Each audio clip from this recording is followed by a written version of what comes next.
பார்க்கலாமா அது? இதில் நீங்கள் பார்க்கக்கூடாது. ஓகே.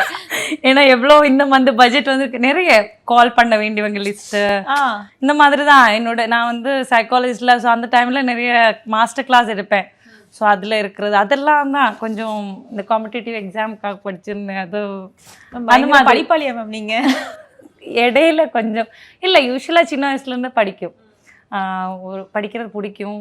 நர்ஸ் ஆகணும்னு தான் நான் விரும்பினதே லைஃப்பில். ஆனால் அதெல்லாம் நடக்கலை. ஸோ அதுக்கப்புறம் என்ன, ஆக்சுவலாக எனக்கு இன்னொரு ஜேர்னல் இல்லாமல் என்னோட ஒரு டைரி கூட இருக்கும். அது ரூமில் வச்சுட்டு வந்திருக்கேன்.